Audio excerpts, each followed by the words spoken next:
Hello and welcome to Good or Bad. You know what there is a lot of out there? Crossover monster mashup movies. Well, what say I take a look at one of the earliest. King Kong vs. Godzilla. This movie was released in 1962 and directed by Ishiro Honda. And then a year later it was released in America, with some additional scenes and dubbed English language. This version was directed by Thomas Montgomery, which is the version that I shall be reviewing, so let us waste no more time and let's begin. Go away! As I was saying... Right.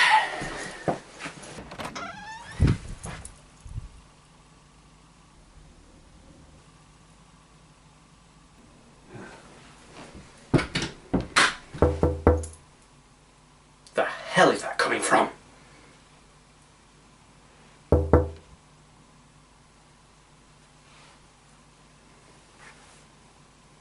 Hello! Who the hell are you? Why, I am Anime Shmurmy! Well, some people call me the Riff as well. You have two names? Actually, it's more the Riff than anything, because, well, Anime Shmanime was in the deepest, darkest bits of my past, and I best not to talk about it. Talk about egotistical! Are you saying I have a big ego? Well, I don't think we need to concern ourselves with that.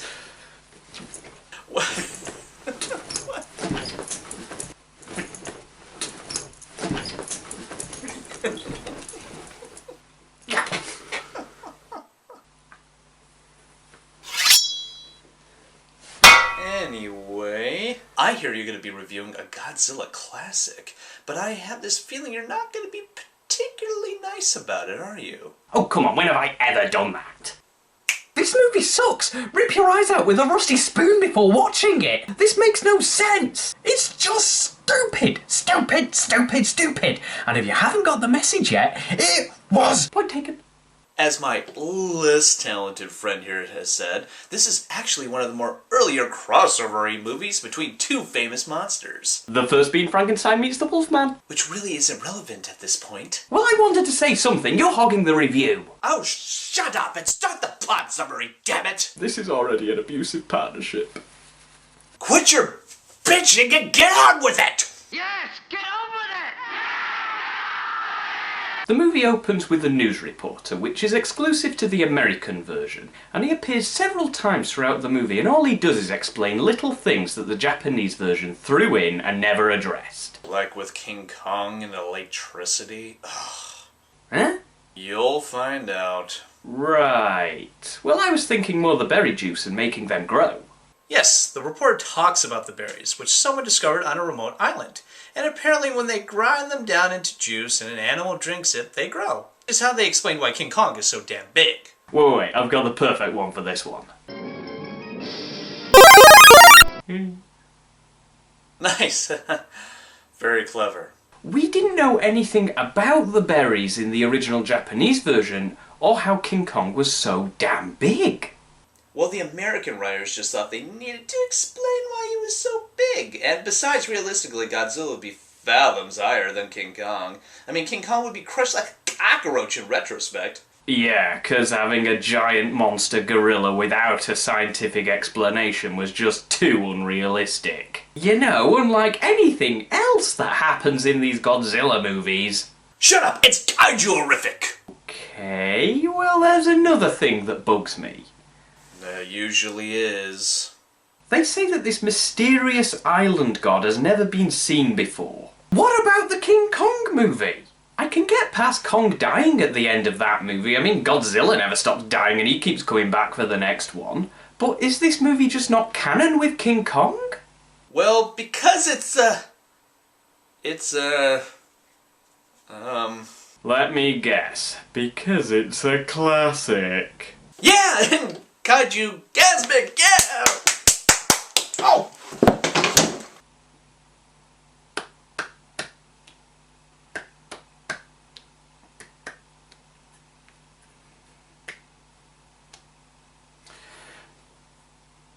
How did you make that mistake? Please, can we just move on to the next scene? Oh, alright. we cut to a group of men who are talking about the berries and their potential pharmaceutical applications. But they need more samples, and the only place in the world the berries grow is Faro Island, the home of King Kong. Faro Island? Yes, Faro Island. Not Skull Island. Nope, Faro Island. Did they not even watch King Kong? It's called Skull Island. Skull Island. Not Faro Island. Skull Island. With natives on and a giant monster that just so happens to be King Kong. Did they know nothing of the source material? Oh, come on, they just changed the source material. Get over it. What, you mean like you got over this? My point exactly. They go on to say that the natives... Well, at least they got that bit right. Do you mind? Sorry. The natives will only give them so many of the berries. What? Oh god, what is it now? The natives willingly give them berries. They are violent natives that kill people that aren't part of their tribe. Again, did they even see the original movie? Maybe it's another tribe. Okay, fair point. The owner of the pharmaceutical company knows that his company, which owns a TV show that is intended to advertise the company, needs more publicity. And if there is a chance there's a monster on Faro Island, he will try and capture it. You gotta give them credit for that. They are giving a massive nod to the whole capturing King Kong for public amazement and money. Yes, okay, movie, well done. Tadu Takashima, who plays Osamu, one of the two people being sent from the pharmaceutical company to the island, goes home for a spot of dinner, and his brother-in-law gives him some super-duper wire that is really, really strong, so he can take it on his trip to Faro Island. Let it go. I don't think I want to. The movie shows us an American submarine that is making its way through the Arctic Ocean. When one of them reports that the temperature is 68 degrees. 68 degrees? It can't be. There aren't any warm currents in the Arctic Ocean. Then they notice a strange light in one of the icebergs. Oh, it's almost time for the big tea.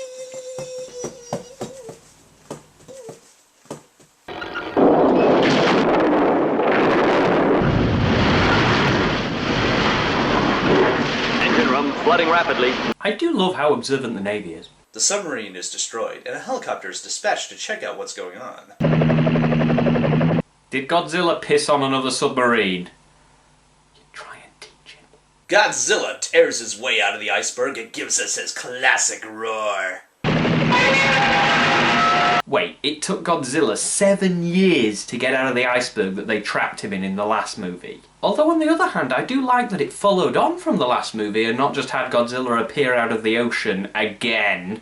Yeah, that's pretty cool, except for the... oh, never mind. What is it? Well, there is this one scene in the American version that kind of entirely changes a few things here and there from the original. What does it say? Well, they said that Godzilla has been trapped in that iceberg since the time of the dinosaurs. Okay, let me get this straight. In the second movie, they defeat Godzilla by burying him in an avalanche, which would then freeze over and render him trapped in an iceberg, which in the Japanese version of this movie is the same iceberg that he breaks out of. But the Americans forgot about the reason he was trapped in the iceberg, and they explain it themselves by saying that he's been trapped in there for millions of frickin' years, thus undoing the events of the first two movies altogether. Or maybe that's not it. Maybe there's more than one Godzilla. Yes, there's multiple Godzillas, and they both just so happen to be trapped in icebergs. So which do you think it is? More than one Godzilla? Or maybe the Americans just don't know the source material? It's a classic! We see Godzilla doing what Godzilla does best. Blowing shit up. With nuclear breath!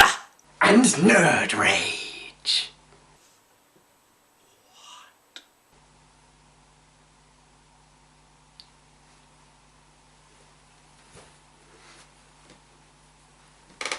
Let's move on. Mr. Pharmaceutical Owner is fed up of Godzilla hogging all the press, so he sends instructions to his team that are shipping out to Faro Island. Oh, shut up! Land ho! They get to the island, but the tribesmen spot them and they take them to their leader. The tribe's leader tells them to go, but using their handy translator, man, they can convince him with the use of music. So they can now stay the night until their boat comes to pick them up tomorrow. But the leader warns them that while they have allowed them to stay, they can't promise that their almighty God won't eat them. So they celebrate by promoting smoking among the tribe. Oh, come on, who hasn't gotten a tribe addicted to smoking? But then the tribe goes into worship mode when they hear thunder. That noise is only the lightning up there. That ferocious god of theirs is only lightning caused by the thunderclouds. Hear that? That thunder ain't thunder. Yes, it is thunder. Oh, come on, who deludes themselves so much that when something clearly isn't thunder, they say it's thunder? It's thunder. It's just thunder. It's definitely thunder. Yep, without a doubt. Absolutely, mate. That's thunder. It's nothing to worry about. That is definitely thunder. It's definitely thunder. Look! The thunder looks like King Kong!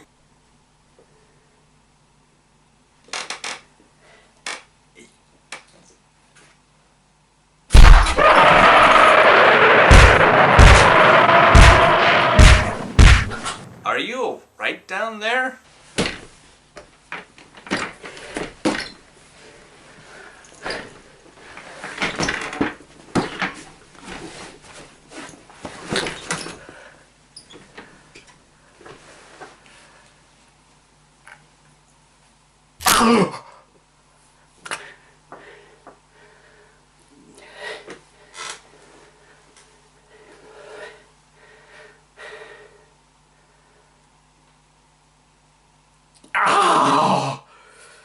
That's what you get for recycling your jokes. After a few scenes of people talking about Godzilla being a dinosaur and making his way through Japan, we go back to the island, where we see some comic relief.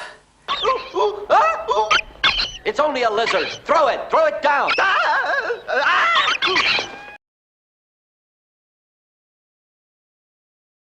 Then we hear Kong's roar and they all run away. There's some more worshipping, and then a giant octopus goes after the tribe's stash of berry juice. Correction, a very cool looking giant octopus. True, and you know what? It actually looks like an authentic monster from Kong's Island. So, credit where credit's due. They go about attacking the monster. But the monster seems unaffected by their best attempts. Then King Kong arrives to save the day. After fighting for a while, the octopus slithers away. Yeah, Kong couldn't kill that thing. Hey, you leave that big monkey alone. I'm just saying, Godzilla would have, killed him in seconds flat with his atomic breath. Oh, shut it. King Kong drinks his beloved berry juice, which makes him feel sleepy. Let's go home. We're going home. No, we're going home. With Kong. With Kong. So the big bad Kong just falls asleep and they take him away? Really? Have you never had a hangover before? The Americans tell us that Godzilla's brain is tiny and that he is all about brute force, while King Kong is a thinking animal, and they are both natural rivals. I'd love to know how they know this, considering Godzilla has been trapped in an iceberg for millions of years and no one has even seen this mysterious island god before, let alone even know he was a giant gorilla, but clearly I'm nitpicking here. You are such a dick. Poetic. Let's move on. The ship is towing Kong along via a raft, and they get a visit from their boss, who finds out that they rigged the raft with dynamite!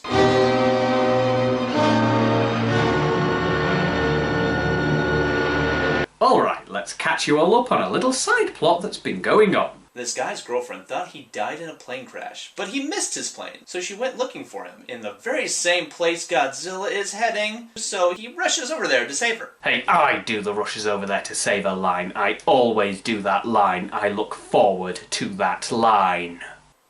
Sorry? She's currently on a train and Godzilla is currently about to destroy the train. So he ignores the military roadblock and goes to save her. Not rushes to save her? Too late, damage done. She got off the train before it went kaboom, and he pulls her into the car and they hide from Godzilla's sight. The next day, back on the boat, Kong is waking up, so they start shooting at him when they fear he might break free or destroy the boat with his struggling. They then come to the realization the only option is kablooey. But King Kong survives the explosion somehow. Berry juice really toughens you up. They go on to say that a battle that may have happened millions of years ago may happen again. Wait, may have happened? So they already tell us King Kong is a normal gorilla that is only that size because of the berry juice, yet he is also apparently millions of years old. Basically, they're saying he's about the size of King Kong, as he was in the original, but apparently, due to the berry juice, he is now about the same height as Godzilla and apparently a million years old as well.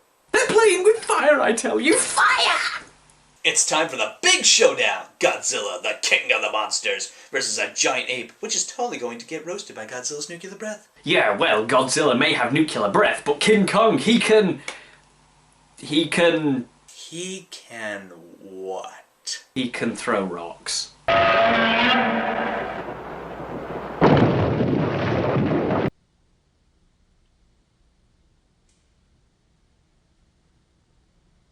It was a big rock. What's all this? Godzilla's dance? Oh, you know about the Godzilla Happy Dance? Actually, it started... Wait a minute. No, it started later in Godzilla vs. Monster Zero, not this film. Anyway, still... Godzilla Happy Dance! Godzilla Happy Dance! Godzilla Happy Dance! Alright, Godzilla's had his fun, but it's time for King Kong to fight back.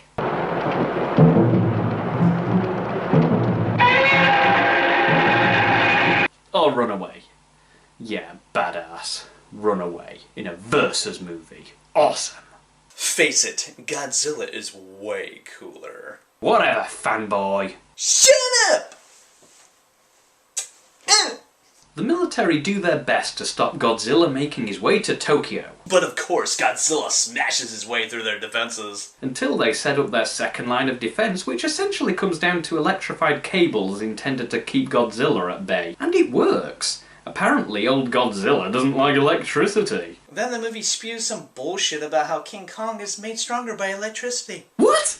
King Kong is made more powerful by electricity? He's King Kong, not the Energizer Bunny! Everyone's running scared, then Kong breaks through the electrical wires. King Kong starts creating havoc, and then finds a girl he likes, which just so happens to be this guy's sister. At least they're paying homage to the original King Kong. He then climbs a building. A very small building. So the military uses the berry juice to knock Kong out, and they even play the drums that the tribe played back on the island to help him drift off. Which of course works, even though he's intended to be very much more intelligent, and yet, it's just not adding up. He goes, grabs his sister, and then they work on transporting him to Godzilla's current location. Wait, how are they going to transport him? Are they going to use a giant truck or something? Maybe a crane? No, they're going to use balloons, apparently, to transport this monstrosity of a giant ape.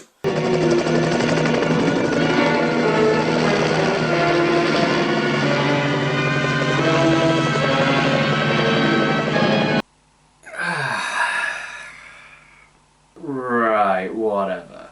They get to Godzilla, who is making his way up Mount Fuji, and they drop Kong, causing him to promptly slide down the mountain, knocking Godzilla over. Round two! Ding, ding, ding, ding, ding, ding!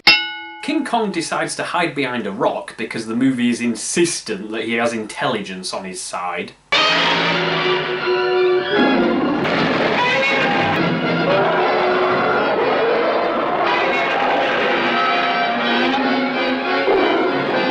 Okay, I think we can all agree this should be on the DVD case. That's just wrong. Kong tries throwing his rocks tactically. Okay, so they fight. And then Kong KOs himself.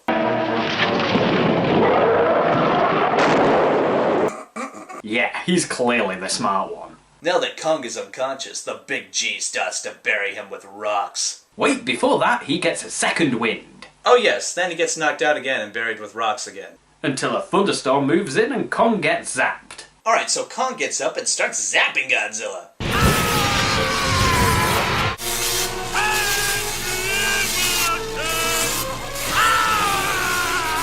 Kong starts really laying into Godzilla for the first time, and I have to admit, by this movie's standards, it looks epic. So they have a pretty intense fight, which includes Kong teaching Godzilla to eat his veggies. Then they find a temple to destroy. After which they both fall into the ocean. And which is the one that emerges? King Kong. What was that? I didn't hear you. I said King Kong, alright? He's the one who emerges. Which means? Godzilla was tired and he just, let him go, No, it means King Kong won. What do you mean he won? He's clearly swimming away because he's so scared. No, he just wanted to go home. The movie even said so. We never saw Kong actually beat Godzilla. Okay, yes, taunting you aside, neither one of them really won. We both see them again in other movies. So that was King Kong versus Godzilla. Oh, I say that bit. Get over it! This movie is great. It's really cheesy, but it's so much fun. And I suppose when it comes down to it, how could they not make a movie pitting King Kong against Godzilla cheesy? If it was serious, it just wouldn't work that well. Sure, it's got flaws, but the movie's goal was to show us two movie monster titans fighting, and it gives us that. It certainly does, because that end fight was pretty damn epic, especially when they was destroying that temple. The pagoda! Pagoda? Oh, the pagoda. You have to say pagoda, or else you're going to piss off a lot of Godzilla fans. Because it's part of the Godzilla lore, if you will, because it's always a pagoda getting destroyed in the Godzilla films, especially the classic ones. Okay. Well, another thing I liked about this movie was the soundtrack. It really added a lot to certain parts of the movie, and there's something else, something that's very rare in these types of movies. The human characters actually are entertaining.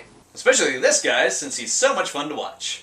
This movie is an instant classic from my childhood, and I love it so much. It's a great crossover movie, and to this day, it's still one of my favorite movies of all time. Well, it certainly is a lot better than some of the later Godzilla vs. flicks. Watch it, you're on an icy slope there, boyo. I'm just saying that some of the later Godzilla movies weren't as fun as this one. Anyway, that's what we liked. Is there anything you didn't like about this movie? Oh, you have a list, do you? I do indeed. Well, I'm going first. First up, I hated it that they added the American scenes to make King Kong seem better. And, the whole, oh, this is Godzilla's brain, and it's about the size of a peanut. Well, we have Kong here, who is a much more, thinking animal. Blase, blase, blase. Well, to be fair, Godzilla is a force of nigh unstoppable destruction, so King Kong did need a bit of boosting up so he could even entertain the idea he could stand against Godzilla. Alright, how about when they captured Kong? That scene just, dragged too long, And how about the fact that the movie says Kong is Godzilla's natural enemy, yet he needed to be airlifted to Godzilla in order for them to properly fight? Yeah, that was stupid. Is it my turn yet? Fine, go. Okay, I didn't like all the inaccuracies to the King Kong lore, and the fact that the events of King Kong didn't even happen. I know that if they did, that would involve explaining how he didn't die, or maybe there was another King Kong. I just think that it took away from the crossoveriness of the movie. It's like if in Freddy vs. Jason, the events of A Nightmare on Elm Street had never have happened. It would have just have been stupid. I also disliked the scale of the movie, because one of the things I always liked about Godzilla and King Kong, more so Godzilla but still, was a sense of scale. They felt larger than everything around them. So instead of making them fight in a city where the scale would have been apparent, they fight in the country where it just looks like two guys in costumes throwing foam rocks at each other. The only time it looked right was when they were at the temple. Pagoda. And to end my little rant, I didn't like how there wasn't a clear-cut winner. One thing I like in a versus movie is a winner and a loser. But it was still a whole lot of fun, and I would definitely watch it again. You have been watching Good or Bad? And me! Yes, and him, except he won't be here next time, so see you then.